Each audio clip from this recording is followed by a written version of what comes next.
Good afternoon and welcome to Inside Politics. My name is Inyobong Hiwok. The state of insecurity in Nigeria, especially the Middle Belt region, has worsened despite the effort of security agencies.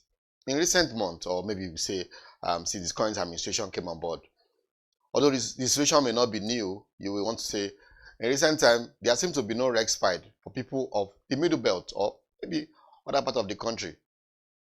Last Sunday, in a horrifying escalation of violence, between 150 and 200 people were killed and murdered by terrorists. The incident happened in Yelwata, a farming community in Guma County. Homes were set ablaze and people were burnt. Such killing has become a regular incident occurrence in Plateau State, Benue, and neighboring North Central and even the Northeast. And also in neighboring the situation has left Nigerians to call for an overhaul of the security structure in the country. So Nigerians even say that state police have now become inevitable. Don't forget that the president promised that state police is something his administration is keen on. Joining me on the Inside Politics today to assess the security situation in the country and what can be done is Micheal Ojabara. He's a security analyst and with several years of experience in this field. Good afternoon and welcome to Inside Politics. Good afternoon, neighbor. Welcome to the program. Good to have you. Yeah, thank you very much. The killings in Benue, it's not new. It's been there. We saw some happen in similar killings in Plateau State some weeks ago. In the northeast, we've seen escalation of security situation. Even at the time, we think since we are actually getting to where we will be happy to say, okay, we are free from terrorist activity. But we saw what happened on Sunday. More than about different accounts that some people are saying 200, some people, the state government said 100 people were killed.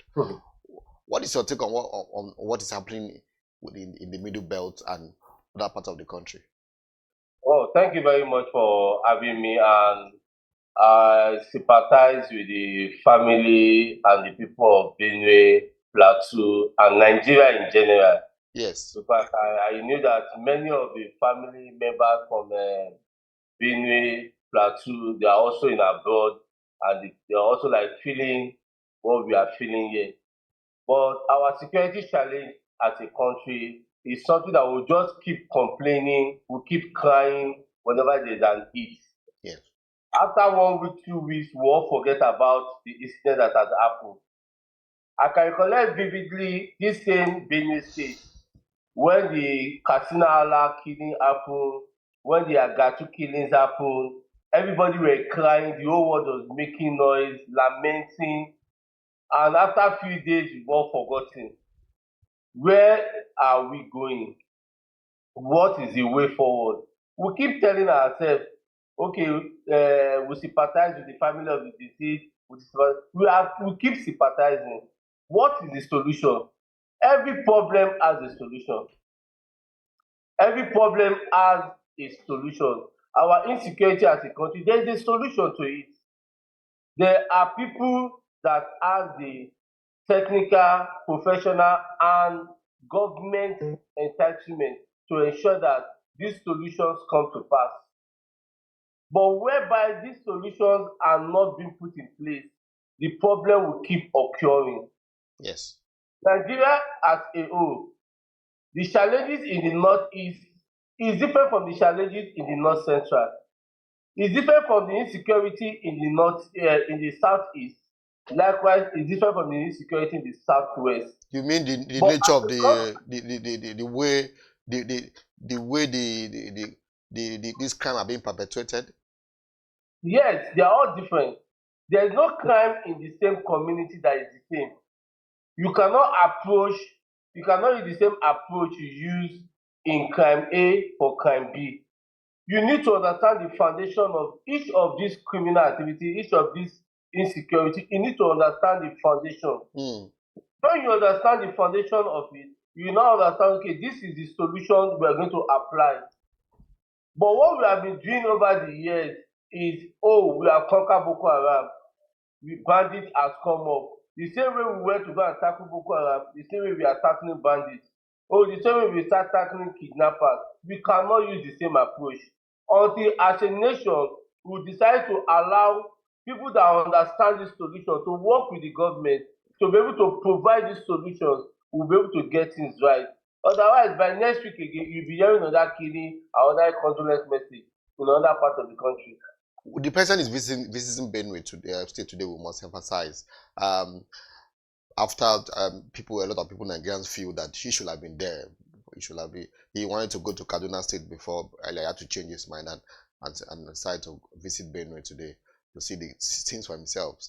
But you said we are not doing what should be done. What are the things you probably feel have not been done? We've seen similar killings in Benue State. Several accounts have been, several international organizations have given different figures about how many Nigerians have been killed over the last 6 months, over the last 1 year in Plateau, in Benue. But what do you think is not being done right? We over the last 8 years, we've seen that defense have taken the last chunk of our budget. But despite this, everything seems to we all come back to square one after a while. What do you think the security agencies are not doing right, or what are they not doing right in resolving these issues? Firstly, let me pick your point from where you said the president is in Benue today. That because of people say he should go to Benue. There are a lot of things in security that you don't just do because of people say you should do. For instance, people were blaming the president that the president must be in Benue on Monday, which is not possible. The president has a number of hours he can be able to prepare himself to go to a particular place. But because of people just felt that even the media too, we have a problem in the way we'll be able to portray the insecurity in Nigeria. We escalate this thing much and we also make it become more even dangerous. If we want to get way out, as I've said earlier, there are solutions. I cannot be giving you the ABC of this solution on an open platform like this. That is number one. Number two, just as if the media were castigating the president, he's supposed to be there, he didn't write a letter, all those things are not the main thing. The main thing is, Mr. President, as you are going to the Benue today, what will happen to these people of Benue? You will not come there for this type of incident in the next 2 years, in the next 4 years, in the next 6 years again. What can we do to ensure that we put this into an end? That should be the essence of the president's visit, not just for president to come and sympathize. Anybody can sympathize, but if you know what it takes for you to lose a family member, you know what it takes for you to lose 5 members of the family out of 6, you know what it takes for a whole village to be crammed down, then you understand it goes beyond just sympathizing. We need to provide solution. We need to go in depth into the solution of this killing, solution to this insecurity. Do you think the president visit will go a long way in probably resolve some of these contentious issues that have actually given rise to this dispute that led to killings in that area? Do you think it's I can put it to you that the Jonathan visit to Benue State, does it end Boko Haram killing? Does Buhari visit to Zamfara, does it end Zamfara kidnapping? Adeoye visit to Benue State will not end the killing in Benue State. What will end this killing is for us to go into the fundamental of this problem. It goes beyond Benue State. There is a in crime. Let me put it into 3 categories. Nigeria insecurity is in 3 categories. I would say we have the jihadists and the terrorists. That is 1. Then 2, I also say we have the bandits and the kidnappers. 2. Then the third part, I would say, okay, I'll categorize as the communal violence and armed robbery. This level of category I've stated, it happened in different regions.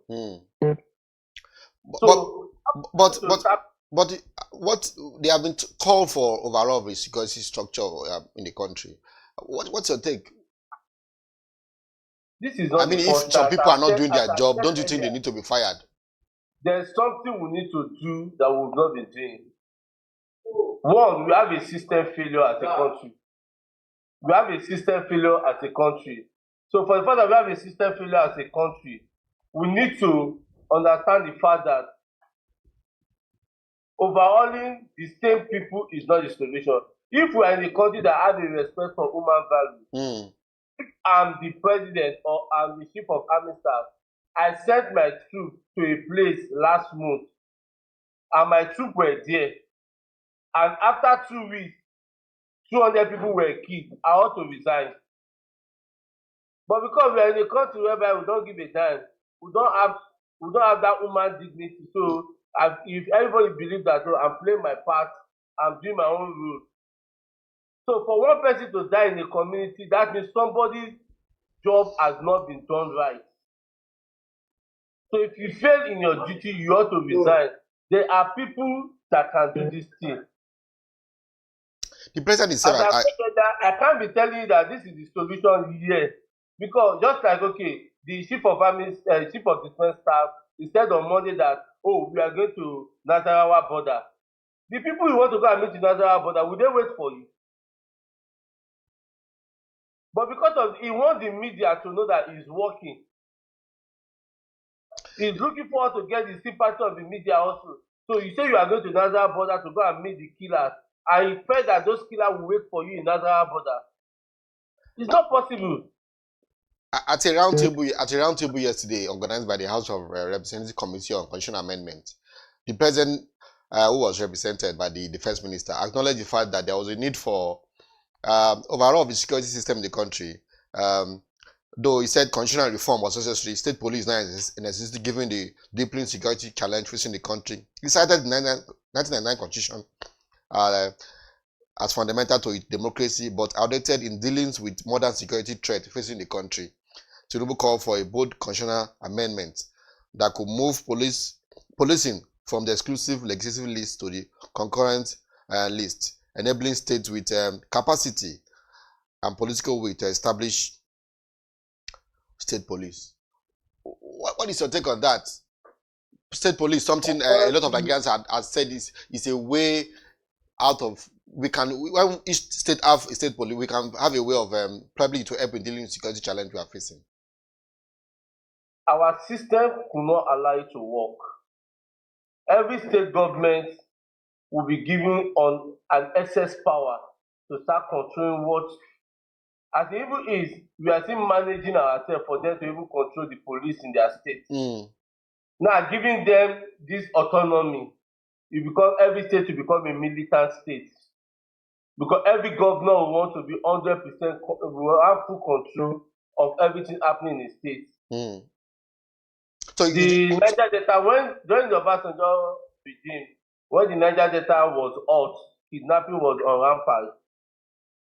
The people in Niger Delta today, the ammunition they have in Niger Delta is more than what they have in some military base. So you don't think state police will work? State policing cannot work in our system. We need to correct our system. We have a system, we need a system restructuring. Until we restructure Nigeria system, that is the best way we can be able to see how all this policy can work out. But if our system is not restructured, all this policy can't work. It can work in other countries. As I've said, what is happening in one region is not the solution to another region. So what is working in other countries may not work in our own country until we put societies in place. So you think the state police, the governors may use it against their political opponents, and you doubt the sincerity of state government to effectively use state police to tackle the security challenge? The present Nigeria, it cannot work. Your view is that Nigeria need to restructure first before we can talk about state police? Yes. Okay, what about self-defense? We saw the former Senate President David Mark said it is time for the people of Benue to carry out self-defense as a means of the current attack by terrorists. What is your take on that? Self-defense has been a standard, a tradition in our country. Every villages in Nigeria know how to defend themselves. they have one or two things they use to defend themselves. They didn't need to come and carry a weapon to defend themselves.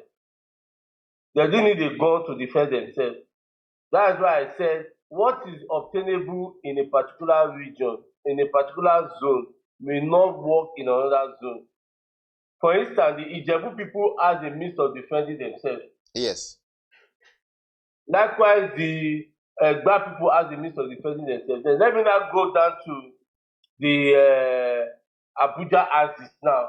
The main Abuja village people, they have a means of defending themselves. Yes. So people need to go back to the roots. And that is one of the solutions I'm trying to bring out. Having the opportunity to discuss with the Office of the National Security Advisor, there are other things that I will be able to highlight out that can be put in place.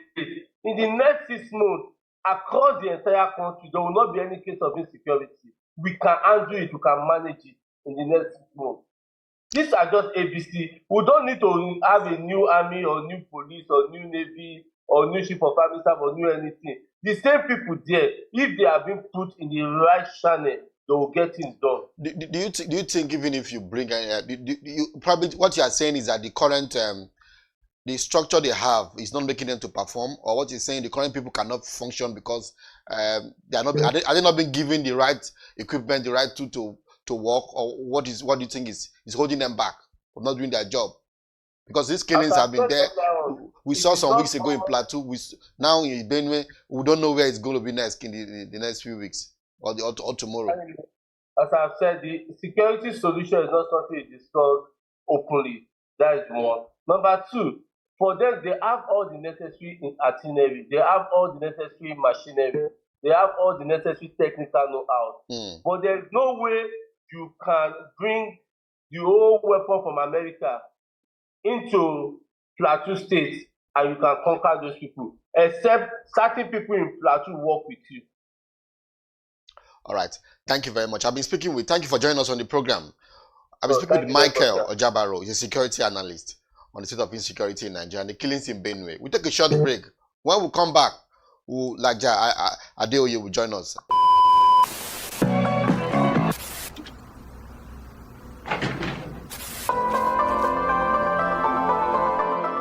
This is the Business Day television broadcast.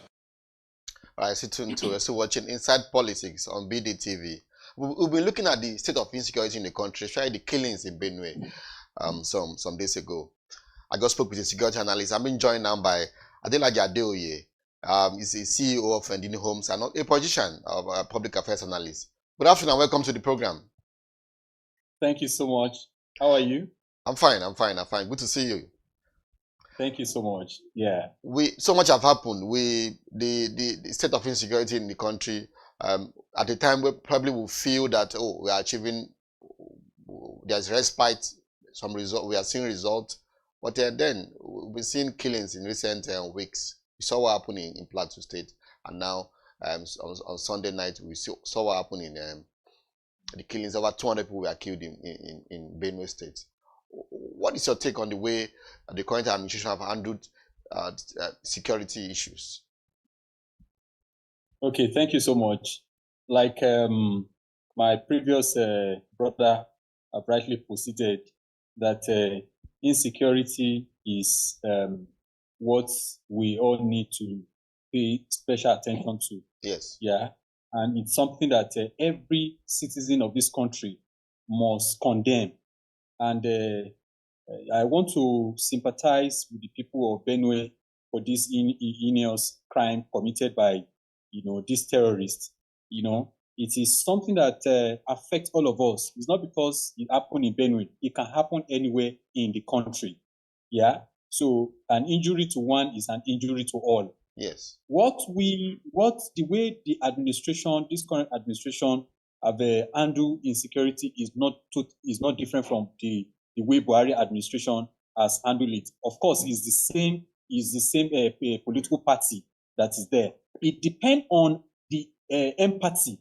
It depends on the political will to actually fight this insecurity. That's what matters most. Yes. The political will to fight insecurity is what matters most. Do this current administration have shown, seriousness to fight insecurity is a question all of us we need to ask ourselves. Okay? Because I remember when the President Bola Tinubu was coming into power, he did say something. He said he doesn't want people to pity him, that he knows the challenge ahead. Yes, he knows the challenge ahead. That's why he came for the job. So there is no need for any citizen or anybody, whether you belong to his political party or you are on the position or opposition party, to pity him, because he already knew the challenge. So what we need to do is to hold him to account for every of the security problems we have in every part of Nigeria. That is why he's the president. That's why he was elected. That is why he has the resources. He has the Inspector General of Police. He has the Chief Defense Staff. He has all the intelligent units to gather information before all of these things happen. He has all of those things. He has all these things to his disposal. Then why are we still having insecurity? That is the question. Okay, that's the question to ask ourselves. Is it a problem of competence issue on the part of the leadership that will give direction as per what needed to be done? That is the first question we need to ask ourselves. Do we have the manpower required to quell and finish off terrorism across this country? That is the second question we have. Do we have the enough resources to put all of these things behind us? All this major killing of human beings. Do we have dignity for human life?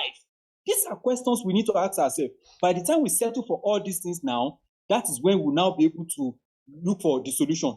Then another thing is, if you have been having reoccurrence problems, yes, you will now ask yourself that, one, what is the root cause? Because they've been in power for the last 8 years. There have been Boko Haram, there have been, Fulani S-men, farmer clash here and there. What is the root cause of this clash? You do investigation to determine that. When you now determine that, you will now see how you can bring both parties or set up committee to find out, okay, why are you fighting? Why are you fighting? Then what can we do? Expert, like my brother that is a security expert, that will now look at what can we do to solve this problem once and for all, that there won't be people sleeping at night, then other people, other Nigerians pour fuel on them and burn them. And burn them. These are critical things, so that until when you get to the root cause of the problem, every other thing you are doing, you are just wasting your time. That shows what I always talk about leadership, competency. Because Nigeria don't want to entertain any excuses. They want result. They don't want to be sleeping at night that some people will invade their place and burn them down and kill them. Are you satisfied with the way the present government and wipe out their families? Are you satisfied with the way the present government has the approach they have taken? We all need to hold the government to account. We need to hold government to account. We need to find out that if this government is really competent to safeguard lives, property of all Nigerian citizens, that their rights will not be abused, that they will not be molested. Because how can foreign people come at night and destroy people's farm and kill people and burn their houses? Are you saying, hello? And people, hold on. And people want to protest and show their displeasure to government. Then the same government that is supposed to protect them ab initio will not be the one arresting them for exercising their rights. Are you saying you're not comfortable with the way the government have deal with the issue? The issue of insecurity in the Middle Belt? No Nigerian is comfortable, because we are asking the government to protect the lives and property of the people, and they should show capacity and result. They have not been showing result. That is why we are the president is visiting Benue today. President Tinubu it is not about the president visiting. If he has done his own work, if he has done his job the way he ought to have done it, there is no need for him to go and be doing political jamboree in Benue State. What he's going there is just political jamboree. Don't you see the state governor who claimed to be a reverend father? They're telling people that they should roll drums to come and welcome the president. That is political jamboree. There is no emotion. There is no sincerity in the visit to Benue. Let's call a spade a spade. So in that regard, both the state governor is not doing who is supposed to be the chief security officer of the state. He's not doing his job. People are being, run down and being killed every day. You are declaring public holiday because a president wants to. Does that show empathy for the people? Some people, you by the Constitution of the Federal Republic of Nigeria to protect. Some people say by now they expect parents to have declared state of insecurity in Benue. In 2027, Nigeria have the right to decide where they want to go to. Because you cannot elect a president that cannot protect you. You cannot elect a governor that cannot protect you. These are critical issues that we need to, iron out among ourselves. Of course, security is number one. Security is number one. When you cannot protect your citizens, security of life and property is number one. A lot of people who are doing business today cannot open their business. We have hoteliers. We have a lot of people that cannot run business as of today. You are also a business. You are also into business. You are also into business. I'm also into business. Yes. I'm also into business. We cannot run business because of insecurity. A lot of people are out there that they want to do their legitimate business. They want to do, but there are political people who want to frustrate their business, supporting people to come and bring them down, to come and do a lot of nonsense and all these things don't count. They don't count. So we need leadership in this country that can make the average Nigerian people, they can sleep and wake up and thank God that they wake up, that their life is not cut short. Do you think it's about funding? We've seen over the last, during the Buhari administration, defense took most of the chunk of the budget each year, and we are seeing the same thing in this administration also. Will you say probably the defense ministry is not being funded? They are not throwing more money into defense, or they're not giving enough? They're not doing enough in that area. That is why I'm telling you. It goes beyond funding. That is why I'm telling you that it's a matter that we need to hold government account, because if you have everything you need for you to succeed in fighting insecurity and we are not getting results, then we need to ask whether it is a problem of competency of the leadership. That's overhaul. Even the president have said. Yes, if the president is competent enough to lead Nigerians, it's the problem of we need to ask if the president is competent enough. Because he swore by the constitution of this country that empowers him as the president, that people freely and willingly gave him the mandate. Or even though the circumstance, was questionable, challenged in the courts and all of that. But then he is there. But the president can also overhaul the security system. We now want to know if truly what he seeks that he can achieve, he is competent enough to achieve it. Those are the questions. Yesterday, the National Assembly, the House Committee on Constitutional Amendment had a round table, and the president talked about constitutional amendment also. He talked about moving, giving state police, having states should have opportunity. States that are willing and have the political will should begin to talk about establishing state police and amending the constitution to deepen security challenge in the country. What is your take on that? State police is okay. Nigerians have said it has become something we must do now. Okay. Let me start it this way. I remember that during Buhari administration, the Southwest governors, they came together when they were, each of the states in Southwest, they were having insecurities, foreigners that, invading their farm, killing people, kidnapping people and all of that. And they formed Western Security Network, aka Amoteku. They fought the state governor tooth and nail that they should not have that Amotekun in that region. Today, Amotekun is a saving grace in most of the states in Southwest Nigeria. Oyo State, they are very effective. Ondo State, Ogun State, and all of that. Along Lagos-Ibadan Expressway, you will see Amotekun at different intervals. You understand what I'm saying? Protecting the lives and property of people when it appears that a lot of people are being kidnapped along that route. Yes. But right now, that has reduced because we have Amotekun there. It is not police that we have guiding that expressway. Yes. You understand? Yes. Let's say we don't have Amotekun. That is how we are going to be just reactive all the time. Everybody will be shouting, "Oh, when there's killings, when some people are killed." Yes, you understand? See, that is results. That singular effort has shown results. If they have more constitutional power, okay, it's just for them to turn some of those Amotekun into state police, then they will still achieve overall. But I hear a lot of people come up with flimsy argument, that the state government, we are going to abuse it. Is federal government not abusing the federal police? Are they not using the federal police to harass people, to intimidate people, to forcefully, arrest people and transport people from one location to another? Are they not doing it? But so what are we talking about? What the president is asking for now is constitutional amendment. Hold on. It depends on who is at the saddle.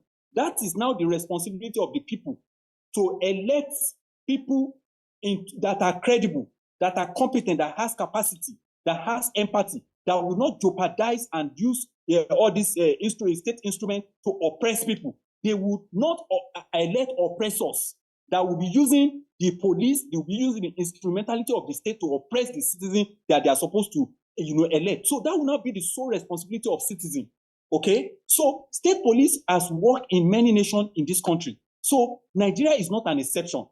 What we are having in our hand is a serious problem that a centralized police may not be able to solve it. So we need to decentralize it and ensure that we have the various layers of policing, federal policing, state policing, municipal policing, communal policing, and all of that. That's the structure. We just need to have overhaul. I think what the president was talking about was constitutional backing for such. And have structure that can yes, work. Some people have said the current National Assembly. Some people in some part of the country are not comfortable with this state police, and the president is afraid if the National Assembly will probably give legal backing for state police. You need legal backing. You need to have it in the constitution. That is why we have legislators from different states. They will go and argue it at the National Assembly.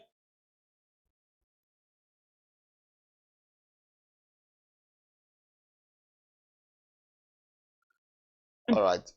Hello? Are you with me? Are you with me? Okay. I'm hearing you. Yes. The president knows what to do. If the state president wants to achieve some other things, he knows what to do. These people okay. We are rounding up, sir. David Mark said yesterday that the people will be forced self-defense is the last option. Seems to be the only option left now. What is your take on that? Quickly. For me, I will not support self-defense. The government of every state, the country, they need to do their job. It is not the responsibility of the citizen to be fighting insecurity. That is why they are there. If they are now saying self-defense, that means the government has failed. Of course. We are living in a fire state. That's what it means. Even citizens that are supposed to be protected under the constitution are now be forced to carry arms. Are we saying we are going in the way of the Libya?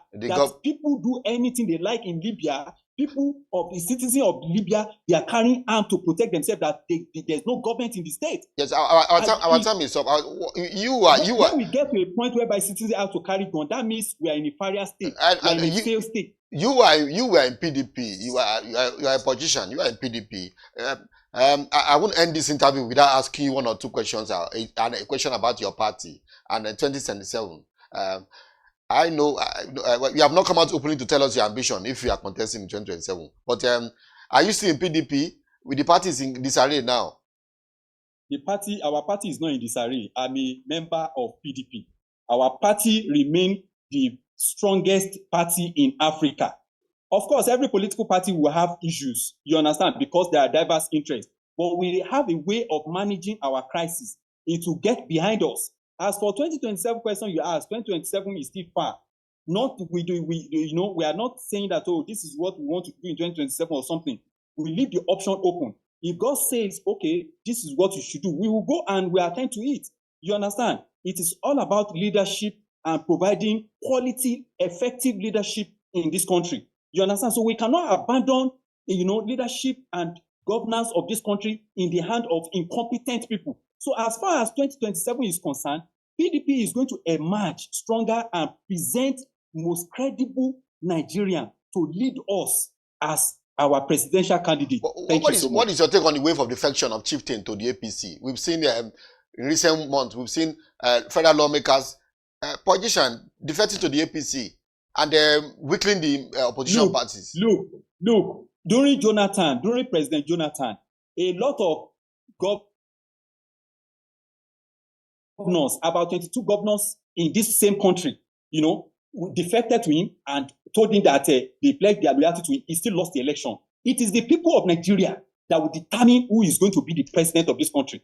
Okay? It is Nigerians that are feeling the brunt, that they know where the shoes is paining them. And they have seen the candidate that we are going to bring forward. They have seen his achievement. They have seen how credible, competent, and the capacity he has. They will decide. Leave it to Nigeria. It's not about politicians. Politicians are sycophants. Hold on. Politicians are sycophants. It's, they don't want to be out of political business. So anybody in power, they want to defer to the person so that they can, get one favor or the other. We all understand this thing. When another person become a president, apart from Bola Tinubu in 2027, this same politician, they will still rush back to that person and still come back to that person and play loyalty. So politician does not determine, how Nigeria would think, behave, and defend their vote in 2027. Oh, finally, what is your take on the coalition about being championed by Atiku and El-Rufai, Micheal and the rest? Well, they have their rights as, legitimate citizen of this country, guaranteed by the Constitution of Federal Republic of Nigeria. Okay, so they are free to form association. Okay, so if that association is what they feel that will help them to gain power, it is okay for them. But what we are saying is that eventually we will know who is going to be the champions for Nigerians, to lead Nigerians, because of the pain in their hearts. They will be able to protect them. They will be able to lead them aright. 2027 is just almost here. All right. Okay, so that's my take on it. Let's leave there. Thank you very much. I've been speaking with Adelaja Adeoye. He's the CEO of Fendini Homes and also a politician. We've been looking at the state of insecurity in the country and also the killings in Benue. Thanks very much for joining us on Inside Politics this week. My name is Micheal. Thank you. Thank you. Thank you Stay so tuned much. to BDTV. Yeah. See you again. Cheers.